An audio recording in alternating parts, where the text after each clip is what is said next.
que notre requête a été créée, nous allons pouvoir éditer l'état d'un produit par rapport à sa fiche de stock.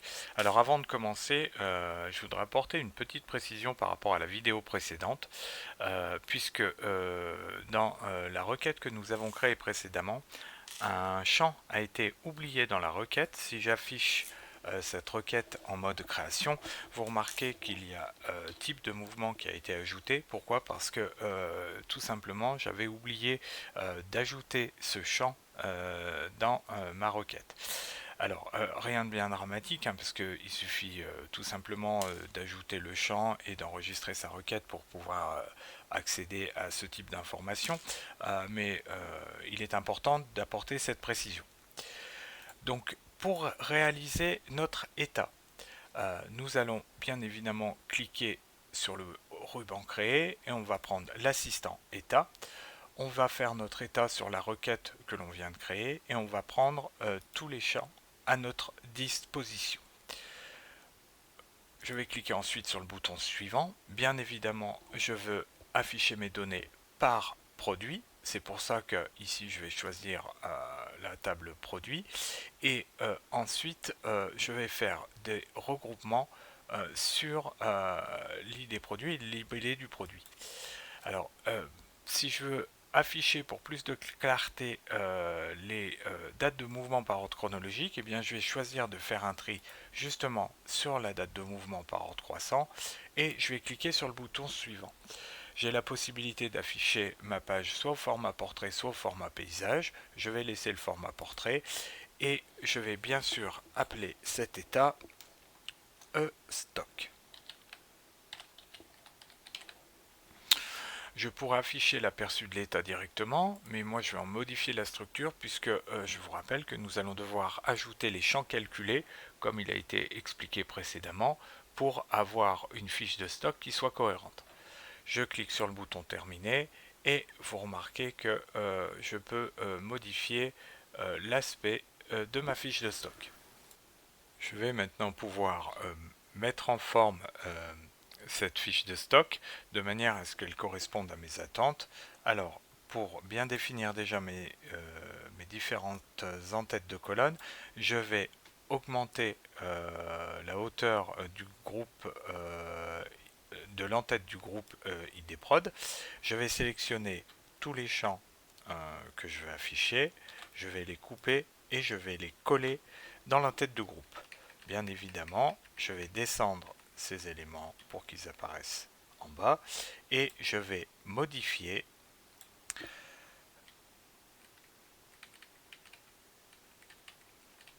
l'affichage de ma fiche.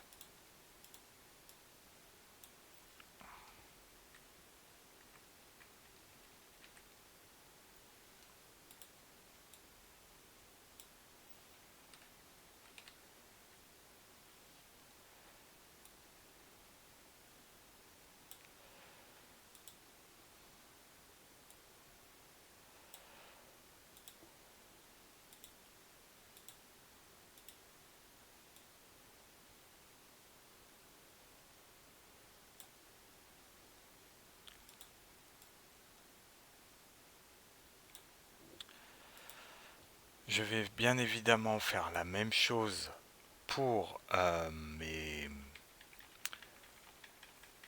enregistrements, hein, de manière à ce que tout soit cohérent et que le type d'enregistrement soit bien aligné avec les en-têtes de colonne.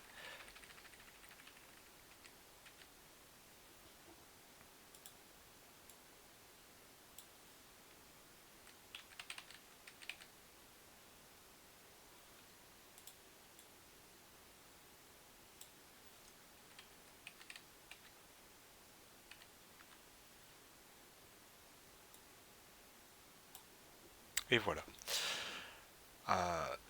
Notre fiche de stock commence à ressembler à ce qu'on attend d'une fiche de stock. Alors je vais quand même augmenter la zone d'écriture de la date du mouvement, hein, de manière à ce que tout apparaisse. Et on remarque dans le pied de page qu'il y a une formule qui s'appelle maintenant. En fait, cette formule va nous permettre d'afficher la date du jour à laquelle la fiche de stock a été éditée. Alors bien évidemment, on a la possibilité de modifier l'aspect visuel de notre fiche de stock. C'est la raison pour laquelle j'ai changé la couleur ici de mon en-tête d'état. J'ai changé la couleur de la police également. Pour plus de clarté, j'ai également modifié les légendes correspondant au type de champ. Donc par exemple, alors que le champ s'appelle date underscore MVT, bien là il s'appelle juste date, ceci à des fins de lisibilité au niveau de la fiche de stock. Pour ce faire, c'est très simple, il suffit d'aller dans le format et puis on supprime les différents éléments. Je n'ai pas mis ces éléments-là dans la vidéo pour raccourcir la vidéo. On va maintenant ajouter nos fameux champs calculés comme on l'a fait pour le sous-formulaire stock. Donc dans un premier temps, je vais augmenter la hauteur de mon pied d'état et je vais comme toujours utiliser les assistants de contrôle qui vont me permettre de créer une zone de texte dans laquelle je vais faire la somme de mes entrées dans un premier temps, puis faire la somme de mes sorties pour pouvoir calculer mon stock restant. Donc dans ce cadre, je vais marquer ma somme, donc je vais faire une somme par rapport à mes entrées. Alors là, il faut bien que je prenne le vrai nom du champ hein, et pas uniquement la légende, sinon ça ne fonctionnera pas.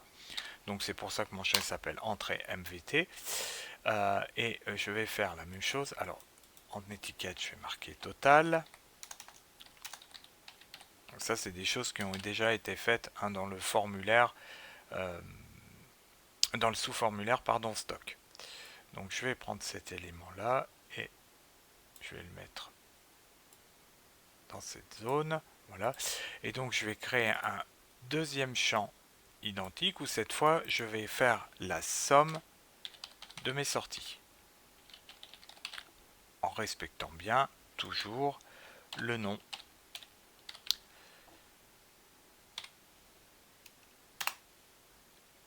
de mes champs. Je vais évidemment supprimer cette étiquette puisque je n'en ai pas besoin. Alors comme on l'a vu dans le sous-formulaire stock, je vais pouvoir donner un nom, affecter une valeur à ces calculs de manière à simplifier la formule que je vais utiliser. Donc si je clique sur autre, je vais appeler celui-là tot comme je l'ai fait la dernière fois, et sur ma somme des sorties je vais faire la même chose, je vais l'appeler tot s, et voilà. Il ne me reste plus qu'à créer mon dernier champ calculé qui va correspondre à la différence entre le total des entrées moins le total des sorties. Je vais renommer cette étiquette stock restant et voilà. J'ai bien sûr la possibilité de mettre en forme ces éléments-là. Je vais choisir notamment dans le bouton format, mettre en gras et une police noire. Donc ma fiche de stock est créée, je vais pouvoir l'enregistrer et si je voulais passer en mode état, et bien évidemment on me demanderait de saisir le code produit. Donc le tutoriel ici est terminé, nous allons voir comment on va pouvoir maintenant améliorer le formulaire de menu pour pouvoir afficher une fiche de stock.